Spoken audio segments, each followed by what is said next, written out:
So linking with the melting and boiling point, our next topic is enthalpy of atomization. Enthalpy of atomization होता क्या है? Atomization word से पता चल रहा है कि एटम बनाना है. क्या बनाना है? यानी कि मेटल मेटल का जो बॉन्ड है उसको तोड़ के हमने उसके एटम अलग अलग करने हैं. ठीक है. सो इसमें आपको डायरेक्टली पता चल रहा है कि अगर तो बॉन्ड स्ट्रॉन्ग है तो ऑब्वियसली उसको तोड़ना जो है दैट विल बी डिफिकल्ट और ईजी. अगर उसको तोड़ना डिफिकल्ट होगा तो ये जो एंथैल्पी है एटमाइजेशन की दैट विल बी हाई, ज़्यादा होगी. सिंपल. सबसे पहले मैंने लिखा हुआ है कि एंथैल्पी ऑफ एटमाइजेशन होती क्या है. हीट, यहाँ बोल सकते हो energy required to break metal lattice to get free atoms. Metal lattice मतलब जो मेटल का सॉलिड है, सॉलिड को ब्रेक करके हमें फ्री एटम्स चाहिए, क्योंकि एटमाइजेशन वर्ड से पता चल रहा है कि एटम्स चाहिए. ठीक है. किसको ब्रेक करेंगे? जो पूरा सॉलिड मेटल है. लैटिस का मतलब होता है सॉलिड. क्लियर. सो इसमें सिंपल सी बात है, if metal metal bond is strong then energy ज़्यादा चाहिए होगी एंड एंथैल्पी ऑफ एटमाइजेशन क्या होगी? हाई. अब हम मेरे को प्रीवियस लेक्चर के बेसिस पे बताइए कि सबसे स्ट्रॉन्ग मेटल मेटल बॉन्ड किन तीन एलिमेंट्स का है. मैंने मेल्टिंग एंड बॉइलिंग पॉइंट में लिखवाया था. Chromium, molybdenum and tungsten. क्यों उनका मेटल मेटल बॉन्ड सबसे स्ट्रॉन्ग था? अनपेड इलेक्ट्रॉन्स ज़्यादा थे. ठीक है. यस. अनपेड इलेक्ट्रॉन ज़्यादा होने के लिए होने की वजह से उनका मेटल मेटल बॉन्ड स्ट्रॉन्ग है और उनका मेल्टिंग एंड बॉइलिंग पॉइंट भी हाई था एंड उनकी एंथैल्पी ऑफ एटमाइजेशन भी क्या होगी? हाई. समझ आ गया. अब द नेक्स्ट पॉइंट इज, जैसे जैसे हम below the series below the group move कर रहे हैं डाउन द ग्रुप, तो ये एंथैल्पी ऑफ एटमाइजेशन बढ़ रही है. जैसे कि जो 5D सीरीज है, थर्ड ट्रांजिशन सीरीज, उसकी सबसे ज़्यादा, then 4D series and then कौन सी आ गई? 3D series. इनकी सबसे कम 3D सीरीज, उसके ज़्यादा 4D एंड उससे ज़्यादा 5D. अब ये क्वेश्चन डायरेक्टली पेपर में आता है कि जो थर्ड ट्रांजिशन सीरीज कह लो या सेकंड कह लो, उसका फर्स्ट से ज़्यादा है. ठीक है. क्यों ये ज़्यादा है इसकी enthalpy of atomisation down the group? जैसे जैसे हम नीचे जाएंगे डाउन द ग्रुप जाएंगे. ठीक है. सो क्या होगा? साइज क्या करता है? इंक्रीज. साइज क्या करता है? साइज बढ़ने की वजह से वो जल्दी जल्दी फ्रीक्वेंटली मेटल मेटल बॉन्ड बना लेता है. फ्रीक्वेंटली का मतलब होता है कि इजीली. फ्रीक्वेंटली मतलब जल्दी जल्दी बना लेता है. सो इसका आंसर क्या आएगा? Due to frequent metal metal bonding in them. जल्दी जल्दी वो फ्रीक्वेंटली, बिकॉज उनका साइज लार्ज है जैसे जैसे डाउन द ग्रुप जा रहे हैं. समझ आ गया? क्लियर है. सो डायरेक्टली ये क्वेश्चन आता है. एंथैल्पी ऑफ एटमाइजेशन समझ आ गया. क्या होती है एंथैल्पी ऑफ एटमाइजेशन? सॉलिड को ब्रेक करके क्या बनाने हैं हमने? Atoms, free atoms. ठीक है. सो किनकी ज़्यादा होगी? जिनके अनपेड इलेक्ट्रॉन्स क्या होंगे? ज़्यादा. उनकी एंथैल्पी ऑफ एटमाइजेशन क्या होगी? ज़्यादा. समझ आ गया. जैसे जैसे डाउन द ग्रुप जाएंगे 5D सीरीज या 4D सीरीज की एंथैल्पी ऑफ एटमाइजेशन ज़्यादा क्यों है? Due to frequent metal metal bonding. Clear है बच्चे? समझ आ गया. हमने क्योंकि मेल्टिंग पॉइंट के बारे में बात कर रहे थे, मेल्टिंग एंड बॉइलिंग पॉइंट के बारे में, उसी को कंटिन्यू कर रही हूँ मैं. सबसे ज़्यादा melting and boiling point that is of tungsten. किसका है? हमने अभी डिस्कस किया है ना. कौन से तीन एलिमेंट्स हैं जिनके अनपेड इलेक्ट्रॉन सबसे ज्यादा थे? Chromium, molybdenum and tungsten. तीन थे ना. अब तीनों में से भी कौन आ गया? टंगस्टन. बता सकते हो क्यों? क्योंकि जो टंगस्टन है दैट इज प्रेजेंट बिलो, सबसे नीचे प्रेजेंट है, 5D सीरीज में है एंड उसमें मेटल मेटल बॉन्डिंग क्या होगी? सबसे ज्यादा फ्रीक्वेंट होगी. समझ आ गया. सो क्रोमियम में भी अनपेड इलेक्ट्रॉन 6 है, मॉलिब्डेनम में भी है, टंगस्टन में भी है. बट टंगस्टन हाईएस्ट क्यों आया? क्योंकि टंगस्टन में metal metal bonding is frequent. पता लग गया ना, क्योंकि tungsten is in 5D series. Okay. उसके बाद ना मेल्टिंग पॉइंट अगर हम ग्राफ देखें, ये देखिए मैंने यहाँ फर्स्ट सीरीज का ग्राफ प्लॉट किया है. आपको पता है कि स्कैंडियम, टाइटेनियम, वनेडियम से सबसे जैसे जैसे अनपेड इलेक्ट्रॉन बढ़ते जाएंगे वैसे वैसे हमारा जो है मेल्टिंग एंड बॉइलिंग पॉइंट भी बढ़ता जाता है. स्कैंडियम में अनपेड इलेक्ट्रॉन 3D1 मतलब 1, टाइटेनियम में 3D2 मतलब 2, वनेडियम में 3D3 मतलब 3. ठीक है. उसके बाद आ गया अपने हमारे पास क्रोमियम. क्रोमियम में कितने अनपेड इलेक्ट्रॉन थे? हमने कल देखे थे 6. कितने थे? तो क्रोमियम सबसे टॉप पे आ गया. अब क्रोमियम के बाद एक डिप आ जाता है Mn में. ठीक है. यानी कि क्रोमियम के बाद Mn का जो मेल्टिंग पॉइंट है दैट इज लो, कम हो गया. क्यों Mn का मेल्टिंग पॉइंट कम है? सो यहाँ पर ये क्वेश्चन आता है डिप एट Mn. क्यों आया Mn का मेल्टिंग पॉइंट कम? ठीक है. सो यहाँ पर देखते हैं. एक तो रीजन आप सिंपली बता सकते हो कि मैम जो क्रोमियम है उसमें अनपेड इलेक्ट्रॉन कितने थे? 6. 3D5 4s1. Mn में कितने बनेंगे? 3D5 4s2. कितने बनेंगे? 5. कितने बनेंगे? क्योंकि 4s वाले दोनों पेयर्ड हो गए, 3d वाले जो 5 है वो अनपेयर्ड है। ठीक है, एक तो आप बोल सकते हो कि मैम ये तो सिंपल ही है, क्रोमियम से Mn का कम ही होगा क्योंकि क्रोमियम में कितने अनपेयर्ड इलेक्ट्रॉन्स है? 6। क्रोमियम में 6 है, Mn में कितने हैं? ओनली 5। इधर कितने थे वैनेडियम में? 3। टाइटेनियम में कितने थे? 2। समझ आ गया ना? सो ये तो दिख ही रहा है आपको, जैसे जैसे अनपेयर्ड इलेक्ट्रॉन बढ़ते जा रहे हैं मेल्टिंग पॉइंट बढ़ गया, जैसे कम हो गया कम हो गया। बट यहाँ पर Mn पे डिप आ गई। फिर यहाँ आयरन में कितने होंगे? 3d6 4s2। 6 नहीं है, 6 में से क्या हो गया हमारे, अगर D के 5 ऑर्बिटल बनाए ना यहाँ पर बच्चे, D के 5 है, आयरन के कितने हैं? 3d6 है ना, 3d6 मतलब 1 2 3 4 5 एंड 6 की तो पेयरिंग होगी, तो कितने अनपेयर्ड बचे? Only 4। Now the question is, जो आयरन है वो Mn से भी नीचे आना चाहिए था क्योंकि आयरन के तो कम है, बट आयरन ऊपर चला गया यानी कि Mn सबसे नीचे आया। सो क्वेश्चन यही है कि Mn सबसे नीचे क्यों गया ग्राफ में, यानी कि जो ग्राफ है आयरन जो है नीचे आना चाहिए था Mn से भी, ये क्यों नहीं आया? इसका कोई भी ऐसे स्पेसिफिक रीजन है नहीं है, इसका बस यही पॉइंट बताया गया है कि जो Mn है वो क्या है, कन्फिगरेशन उसकी हाफ फील्ड। Mn की कन्फिगरेशन है क्या? What is atomic number of Mn? 25। क्या है Mn के एटॉमिक नंबर? कन्फिगरेशन क्या बनेगी? Ar18 3d5 4s2। 3d5 means क्या है? ये हाफ फील्ड। हाफ फील्ड की वजह से जो है इट इज एक्स्ट्रा स्टेबल। ठीक है, उसकी वजह से इसके इलेक्ट्रॉन्स जो है वो टाइटली न्यूक्लियस के साथ हेल्ड होते हैं, जबकि इलेक्ट्रॉन बिल्कुल भी लूज नहीं होते। ठीक है जी, क्योंकि उसका जो टाइटली हेल्ड है, लेस डीलोकलाइजेशन ऑफ इलेक्ट्रॉन्स, उसके जो इलेक्ट्रॉन है डीलोकलाइज ही नहीं होते, यानी कि मेटल मेटल बॉन्ड बनाने के लिए अवेलेबल ही नहीं होते। अगर इलेक्ट्रॉन मूव करेंगे तो ही मेटल मेटल बॉन्ड बनेगा, इसलिए इसका मेटल मेटल बॉन्ड क्या है? वी। इसलिए जो Mn है वो बिल्कुल ग्राफ में नीचे आ रहा है, यानी कि देयर इज अ डिप। समझ आ गया? डी एंड एफ ब्लॉक में there are number of exceptions. अगर हम एनसीईआरटी के एक एक लाइन करेंगे ना तो ही जाके हम कह सकते हैं कि हमने ये चैप्टर पूरा रीड किया है। इसलिए यहाँ पर बहुत सारी चीज़ें हैं टू रिमेंबर, तभी मैं कहती हूँ कि डी एंड एफ ब्लॉक आपको डेली ही करना पड़ेगा if you want to score good marks in that. समझ आ गया बच्चे? So we were discussing the topic melting and boiling point. आपको melting and boiling point clear है? मेल्टिंग एंड बॉइलिंग पॉइंट हम कल वाला टॉपिक था उसी को कंटिन्यू किया आज। मेल्टिंग एंड बॉइलिंग पॉइंट के लिए हमने देखा कि मेटल मेटल बॉन्ड देखना पड़ेगा। मेटल मेटल बॉन्ड देखने के लिए हमने देखा कि कौन सी दो चीज़ें चाहिए, low ionisation energy and large number of unpaired electron. सबसे ज़्यादा अनपेयर्ड इलेक्ट्रॉन किस में है? Chromium, molybdenum and tungsten. इनका मेटल मेटल बॉन्ड क्या है? स्ट्रॉन्ग। अगर मेटल मेटल बॉन्ड स्ट्रॉन्ग है, मेल्टिंग एंड बॉइलिंग पॉइंट भी क्या होगा? हाई। अगर melting and boiling point high है तो एंथैल्पी ऑफ एटमाइजेशन भी क्या होगी? हाई। क्या होती है एंथैल्पी ऑफ एटमाइजेशन? भी सेम ही चीज है, यानी कि एटम बनाने के लिए जो एनर्जी चाहिए। क्लियर है? ठीक है जी। सबसे ज्यादा हाईएस्ट मेल्टिंग पॉइंट किस एलिमेंट का है? टंगस्टन। किस एलिमेंट का है? जैसे जैसे नीचे मूव करते हैं फर्स्ट ट्रांजिशन सीरीज, सेकंड और third, melting and boiling point क्या करता है? यहाँ एंथैल्पी ऑफ एटमाइजेशन क्या करती है? इंक्रीज। क्या करती है? क्यों? ड्यू टू, बोलिए, frequent metal metal bonding in them. Clear है? अगर हम ग्राफ की बात करें तो Mn में एक डिप आ रहा है ग्राफ में जो नहीं आना चाहिए था, तो Mn सबसे अलग क्यों है? क्या लिखोगे आप? Mn में क्या है? इसकी कन्फिगरेशन क्या है? Half filled. क्या है कन्फिगरेशन? उसके इलेक्ट्रॉन न्यूक्लियस के साथ क्या है?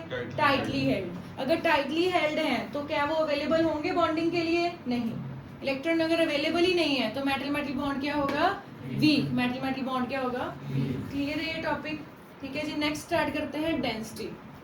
अगर डेंसिटी की बात करें अलोंग द पीरियड, हम जैसे जैसे अलोंग द पीरियड जा रहे हैं हमें पता है कि साइज डिक्रीज कर रहा है। अगर साइज डिक्रीज कर रहा है तो वॉल्यूम भी क्या करेगा?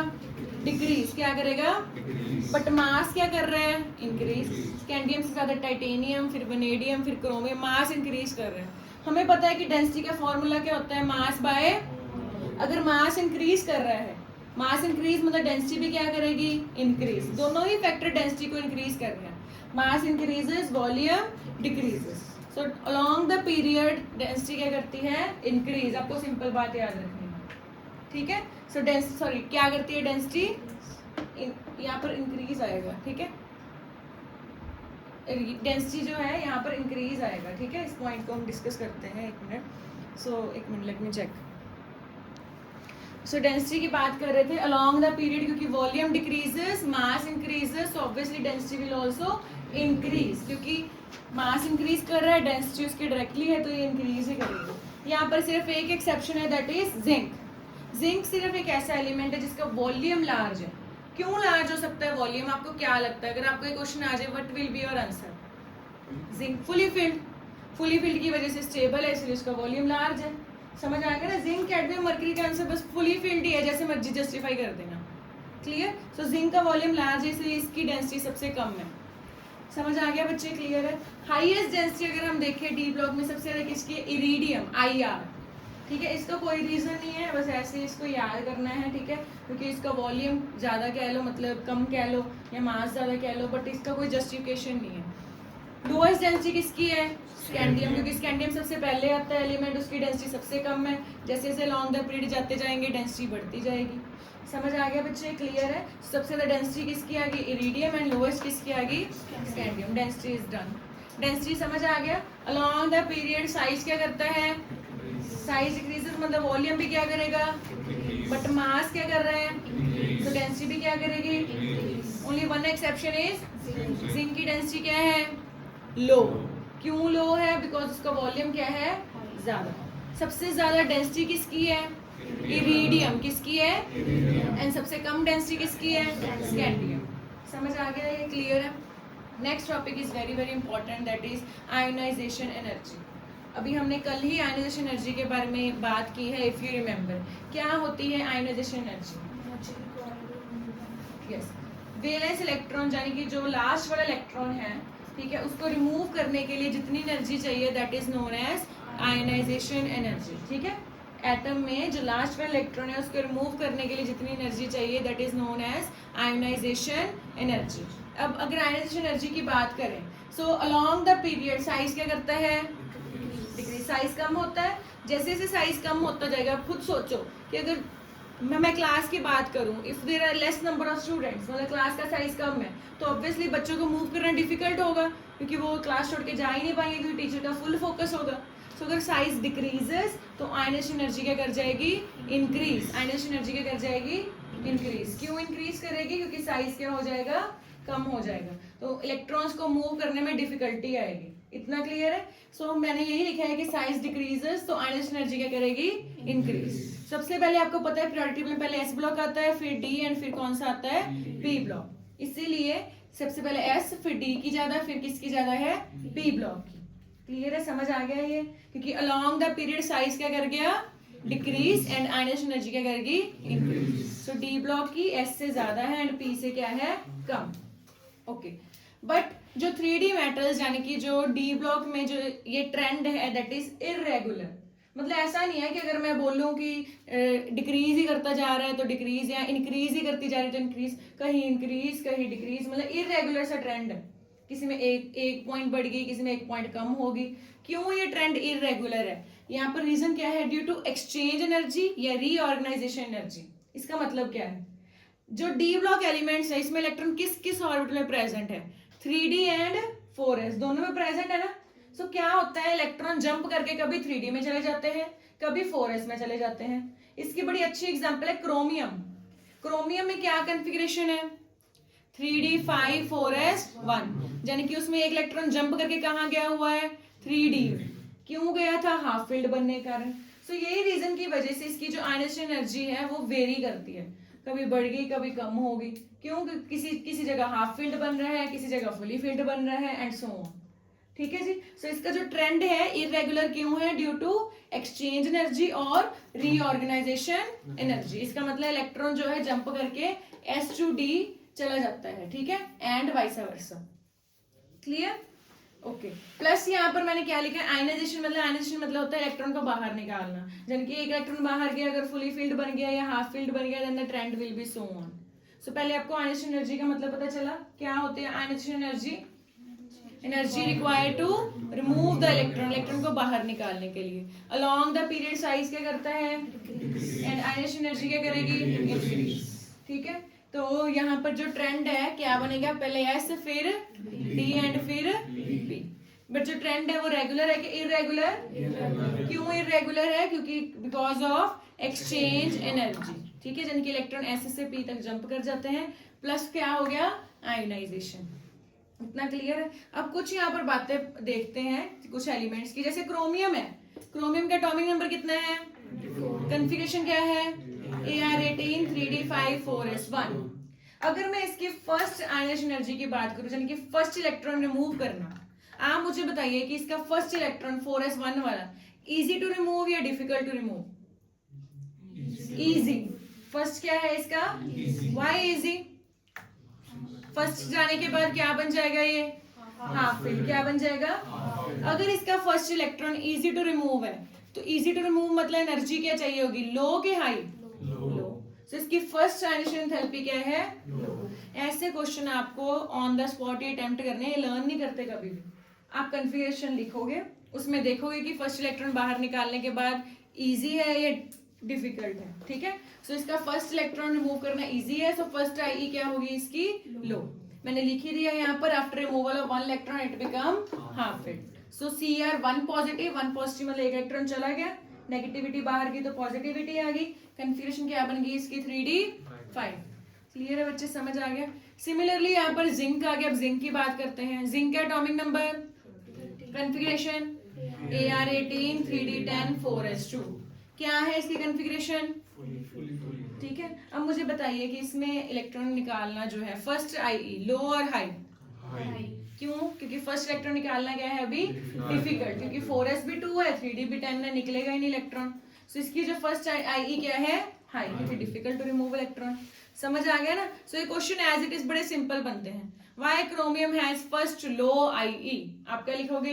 After removal of one electron it become half filled. Why zinc has first IE high?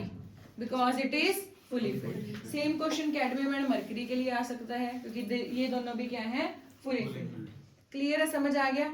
अब देखिए यहाँ पर मैंने क्या बताया आपको, जो एस एंड पी ब्लॉक में जो वेरिएशन आती है ना वो ज्यादा होती है, यानी कि एक एलिमेंट की दूसरे एलिमेंट के साथ जो वेरिएशन है दैट इज मोर, यानी कि जितनी एनर्जी एक एलिमेंट को चाहिए उससे काफी ज्यादा दूसरे को चाहिए होती है।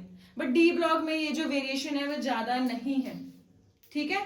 क्यों ये वेरिएशन इतनी ज्यादा नहीं है? मतलब अगर एक एलिमेंट को 2 चाहिए तो नेक्स्ट वाले को 3 चाहिए होगी, मतलब सिर्फ 1 या 2 का डिफरेंस ही होता है। ज्यादा डिफरेंस क्यों नहीं है? क्योंकि यहाँ पर 2 फैक्टर्स हैं। हमने एटॉमिक साइज में पढ़े ना 2 फैक्टर कौन कौन से थे? Screening effect and effective nuclear charge. तो हमने साइज में भी देखा था कि जो साइज है Mn से लेके कॉपर तो अप्रोक्सीमेटली सेम ही रहता है। क्यों सेम रहता था? Because of screening effect and effective nuclear charge. इसकी वजह से ये जो इसकी आई है वो भी ऑलमोस्ट सेम रहती है, ज्यादा वेरी नहीं करती, क्योंकि ये दोनों फैक्टर आपस में बैलेंस करते रहते हैं। क्लियर है? समझ आ गया? अगर मैं बात करूं सेकंड आयनाइजेशन एंथैल्पी, सेकंड मतलब सेकंड इलेक्ट्रॉन रिमूव करना है अभी, ये भी जो ट्रेंड है that is also increases along the period. First वाला भी क्या करता था? आयनाइजेशन एनर्जी क्या कर रही थी? इंक्रीज। बट इसमें भी ये ट्रेंड अगर इंक्रीज कर रहा है, बट क्रोमियम एंड कॉपर जो है गड़बड़ क्रिएट करते हैं। क्यों गड़बड़ क्रिएट करेंगे क्रोमियम एंड कॉपर? क्योंकि एक इलेक्ट्रॉन जाने के बाद क्रोमियम क्या बन जाएगा? Half field. कॉपर क्या बन जाएगा? तो क्या ये चाहेंगे इसका दूसरा इलेक्ट्रॉन जाए? नहीं। इसलिए इन दोनों की सेकेंड आई क्या है? हाई। ये जो एरो है क्रोमियम की तरफ है। क्यों? क्योंकि चाहे इसके पहले वाला एलिमेंट देख लो चाहे बाद वाला एलिमेंट देख लो, सबसे ज्यादा किसकी आएगी? क्रोमियम की। एंड इधर कॉपर में भी निकल और जिंक में से किसकी ज्यादा आएगी? कॉपर की। इतना क्लियर हो गया आपको पॉइंट? सारा डन? समझ आ गया? सो हमने कौन कौन से अभी टॉपिक्स स्टडी किए हैं? सबसे पहले क्लासिफिकेशन में एटॉमिक साइज किया था, उसके बाद मेटेलिक कैरेक्टर किया, मेटेलिक कैरेक्टर के साथ ही हमारा आ गया मेल्टिंग एंड बॉइलिंग पॉइंट आ गया, ठीक है। उसके बाद हमने क्या डिस्कस किया यहाँ पर? Enthalpy of atomisation. ये मेल्टिंग एंड बॉइलिंग पॉइंट के साथ ही लिंक्ड है। क्लियर है जी? नेक्स्ट डिस्कस किया हमने डेंसिटी, ठीक है, and then is the ionisation energy. अब इसको आयनाइजेशन एनर्जी को ही कंटिन्यू करेंगे। क्लियर? ओके अगर हम बात करें आयनाइजेशन एंथैल्पी में, सो इसके जो सारे क्वेश्चन हैं वो आपको on the spot he attempt करने पड़ेंगे, यानी कि आपको देखना पड़ेगा कि इसकी कौन सी आयनाइजेशन एंथैल्पी जो है हाई या लो बन रही है, ठीक है।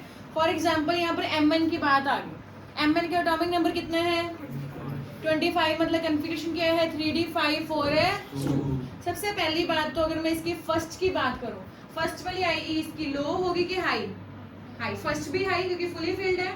समझ आ गया? ये ठीक है, मतलब 4s2 जो है इसमें से इलेक्ट्रॉन बाहर निकालने बहुत मुश्किल है। अब यहाँ पर हम बात कर रहे हैं थर्ड आयनेशन एंथैल्पी। थर्ड मतलब तीसरा इलेक्ट्रॉन निकालना है। सो तीसरा निकालने के लिए पहले हम देख लें कि 2 इलेक्ट्रॉन निकालने के बाद इसकी कन्फिगरेशन क्या बनती है। जब हम इसके 2 इलेक्ट्रॉन रिमूव कर देंगे 4s2 वाले, Mn2 पॉजिटिव बन जाएगा ये, ठीक है। 2 इलेक्ट्रॉन जाने के बाद ये क्या बन गया 3d5। अब मुझे बताइए कि 3d5 में से थर्ड इलेक्ट्रॉन निकालना इसका इजी है या डिफिकल्ट है? डिफिकल्ट। तो इसकी थर्ड वाली क्या होगी IE हाई। समझ आ गया? सो Mn की जो थर्ड IE है दैट इज वेरी हाई, क्योंकि 2 इलेक्ट्रॉन जाने के बाद ये क्या बन जाता है हाफ फिल्ड स्टेबल। समझ आ गया? ऑन द स्पॉट अटेम्प्ट हो जाएगा ना। ये क्वेश्चन पेपर में बहुत आता है कि Mn की थर्ड IE क्यों हाई है, ठीक है। सिमिलरली इसके साथ लिंक कर देते हैं आयरन की। अब Fe की बात करते हैं, Mn के साथ ही Fe पड़ा है। Fe का एटॉमिक नंबर कितना है, कन्फिगरेशन क्या है 3d6 4s। इसकी थर्ड वाली देखते हैं। थर्ड वाली देखने के लिए पहले सेकंड इलेक्ट्रॉन देख लेंगे कि सेकंड जाने के बाद क्या बनता है। सो Fe2 पॉजिटिव, 2 इलेक्ट्रॉन जाने के बाद ये क्या बन जाएगा 3d6। अब मुझे बताइए कि 3d6 के बाद अब इसने अपना तीसरा इलेक्ट्रॉन रिमूव करना है। तीसरा रिमूव करना है इजी या डिफिकल्ट? 3d6 बन चुका है ये। थर्ड वाला इजी या डिफिकल्ट? इजी, क्योंकि जब इसका ये थर्ड वाला इलेक्ट्रॉन भी चला जाएगा तो ये क्या बन जाएगा 3d5, हाफ फील्ड स्टेबल बन जाएगा। सो जब ये हाफ फील्ड स्टेबल बने तो it means it is easy. So Fe जो है इसकी थर्ड IE क्या हो चुकी है लो। क्या हो चुकी है? अब पेपर में आपको क्वेश्चन में दिया हुआ है कि why Fe has third low ionisation enthalpy and Mn has third high ionisation enthalpy. दोनों का रीजन ही हाफ फील्ड। Mn जो है वो हाफ फील्ड पहले बन जाता है, इसीलिए उसकी IE थर्ड वाली लो है। Fe जो है हाफ फील्ड बाद में बनता है, इसके इसीलिए उसकी थर्ड वाली IE क्या है लो। समझ आ गया? ये क्लियर है? ठीक है, ये आपको ऑन द स्पॉट आप करके देखोगे ना तो आपको क्लैरिटी हो जाएगी कि कैसे कैसे ये करना है, ठीक है। बाद में एंड में ना हम क्वेश्चन से जो डिस्कस कर लेंगे तो आपको सारा ये रिवाइज हो जाएगा। नेक्स्ट हम बात करें जैसे जिंक। जिंक की तो सारी ही ऑलमोस्ट आई है। जिंक की थर्ड IE क्यों आई है? Because it is fully filled. Clear है? समझ आ गया? अब जो लास्ट इसका आयनेशन एनर्जी का जो क्वेश्चन है दैट इज जो 5D सीरीज है उसकी फर्स्ट IE मतलब 3D एंड 4D सीरीज से ज़्यादा है। 5D सीरीज कौन सी है? Third transition series. Third transition series की IE पहली और सेकंड सीरीज से क्यों ज़्यादा है? ठीक है, इसका एक बड़ा ही अच्छा रीज़न है and it is very important due to poor shielding effect of 4f electrons. जब हम इलेक्ट्रॉन जो है फर्स्ट सीरीज के बाद second series and third series में मूव करते हैं, थर्ड सीरीज में इलेक्ट्रॉन किस में फिल होने शुरू हो जाते हैं? F में। कितने फिल होने शुरू हो जाते हैं? आपको अगर याद हो F में चले जाते हैं। जो F इलेक्ट्रॉन्स हैं उनका शील्डिंग इफेक्ट क्या है? पुअर। मैंने कल भी आपको बताया था ना कि जो आगे वाले इलेक्ट्रॉन्स है पीछे वाले इलेक्ट्रॉन्स को क्या करते हैं? शील्ड। ये जो 4f है ये शील्ड कर ही नहीं पाते। अगर कर नहीं पाते इट मींस जो लास्ट वाले इलेक्ट्रॉन्स हैं वो न्यूक्लियस के साथ जुड़े रहेंगे। अगर जुड़े रहेंगे तो वो रिमूव करने इजी या डिफिकल्ट? डिफिकल्ट। अगर डिफिकल्ट है तो IE क्या कर जाएगी इनकी? इंक्रीज। क्या कर जाएगी? तो जो लास्ट वाली सीरीज है उसकी IE जो है हमारी 3D और 4D सीरीज से क्या है? ज़्यादा। क्यों? क्योंकि लास्ट सीरीज में कौन से इलेक्ट्रॉन में फिलिंग होनी शुरू हो चुकी है? 4f। 4f का शील्डिंग इफेक्ट क्या है? पुअर। अगर शील्डिंग इफेक्ट पुअर है इट मींस जो लास्ट वाले इलेक्ट्रॉन है वो न्यूक्लियस के साथ ज़्यादा बाउंड कर जाएंगे। अगर बाउंड कर जाएंगे तो उनकी IE क्या कर जाएगी? फर्स्ट वाली जो होगी दैट विल बी हाई। समझ आ गया? अब कल हम इसको सारी ये प्रॉपर्टीज जो हैं रिवाइज कर लेंगे, ठीक है। एक दो और बची है फिर उनको भी डिस्कस कर लेंगे। इज इट क्लियर बच्चे?